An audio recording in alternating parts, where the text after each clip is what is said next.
And that brings us to my absolute favorite part of the show, the Auspicious Op-Ed. Yes, I have composed some words. They meant stuff to me. I hope they mean something to you. I hope you compose some words, and I hope that you share them and that it means something to someone else, because that is what this is all about. This one is titled Feelings of Inadequacy, Fueling Systems that Fuel Further Feelings of Inadequacy in the Name of Competition that Continues to Fuel Said Inadequacy. The alternate title is No Peace. All right, here we go. In these beyond interesting times we face immediately before us, I would like to take a segment to discuss the all too obvious elephant in the room in regards to current events on both a micro and macro scale. The manufacturing, abuse, and weaponization of a vast array of feelings of inadequacy that can be implanted and triggered into both the individual and collective consciousness through covert eugenic systems and social engineering programs. In our not too distant classical Americana-styled propagandized history, the baseline fundamental indoctrination of the everyday American starts with a Rockefeller-approved slave training regimen disguised as social norms and rituals, healthcare, education, and employment structures or systems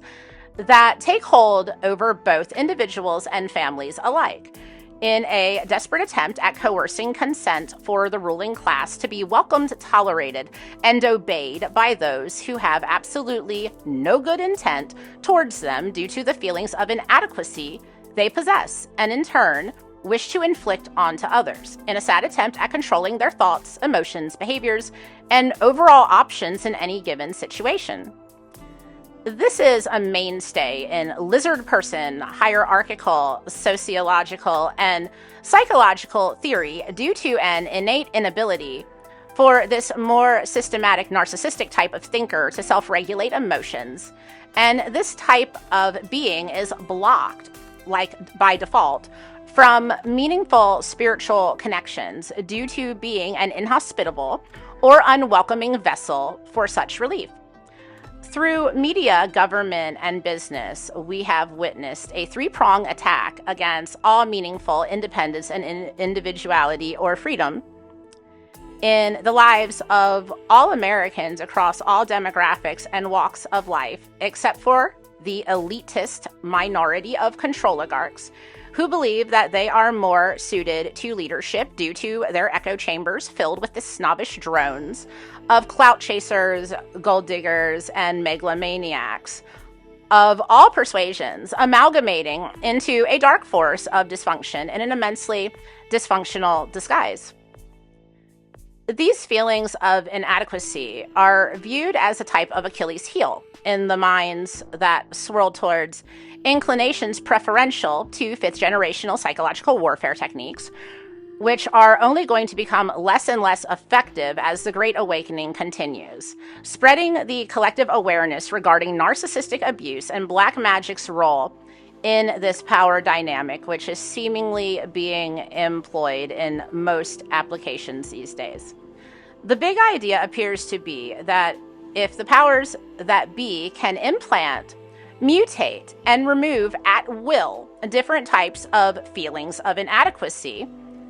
that they then will be able to handle or puppeteer a conditioned human being through different reactionary abuse techniques and possibly MK Ultra sexual and deprivation abuse techniques to manipulate the desired behavior of any citizen in any situation like they have some kind of cheat code to life. It is sad to see that they are as advanced as middle school mean girls or tragically immature, insecure, abusive elders who can find no other way to feel any sense of control or power when they should have focus this wasted time and effort inwards to develop the missing facets of self that lead to feelings of inadequacy in the first place. Personally speaking, I have been on the receiving end of this type of treatment, And if you've tuned in to my type of podcast, you have also probably been on the receiving end of these types of personalities yourself. I am here to help usher in the types of thought and action needed to break away from the highly inhumane conditioning imposed on us by the Matrix for the Matrix, so that those who want to usurp the changes they wish to see in the world with minimal repercussions and resistance are disempowered and stop dead in their tracks. If you take some time to ponder and reflect about the types of people who seem to create and perpetuate all major problems we see in the world, especially the many generational curses we have witnessed passed down and amplified by each generation, newly indoctrinated and programmed to tweak their suitability for the given time at hand, it would appear that these methods of crafting smaller artificial matrices within larger ones concurrent with the system's parameters devised by the ruling structure's implementations and decrees are designed solely to limit and corral the available range and choices throughout all layers of society for the benefit of those who profit and control said matrices. The 5D, or New Earth parallel society that our collective must establish off-grid to evade the globalist depopulation totalitarian agenda is growing and advancing at a much faster rate now that it is clearly obvious the ill intentions of our self-appointed overseers. These overseers are very much more insecure, sheltered, immature, and dependent on external validation than we are. So in turn, they have decided that they've placed all their focus on ensuring that they develop systems, trends, and stigmas that enable traps and triggers to pull the proverbial strings of anyone they are interacting with, of whom they wish to commandeer, like a vehicle.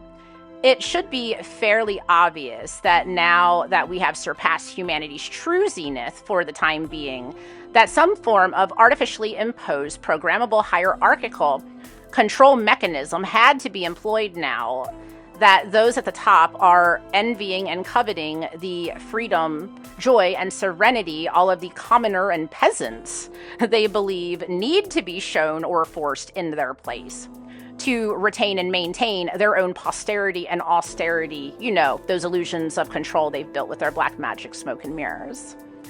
I'd like to say on behalf of the class, or in our case, the collective, that these psychological techniques and impositions have no true power and are fully illusory in nature. Welcome to the not-so-mystical world of black magic that is nothing more than a blend of lies, manipulation, deception, and trickery, resulting in a mirage that is easily dissolvable by the trained eye and disciplined mind. Always remember that unlike reality and the truth, illusions are easily dissolved with reasoning, questioning, and solid logic. Our opposition has a major inferiority complex that they mask with a false self portraying a quasi-superiority complex by imparting scarcity tactics, imposed poverty, and psychological distress through strategic trauma bonds, love bombing, isolation, and triangulation within and in between all levels and types of relationships. These beings cannot go within because that is a stigma amongst the lizard tribe.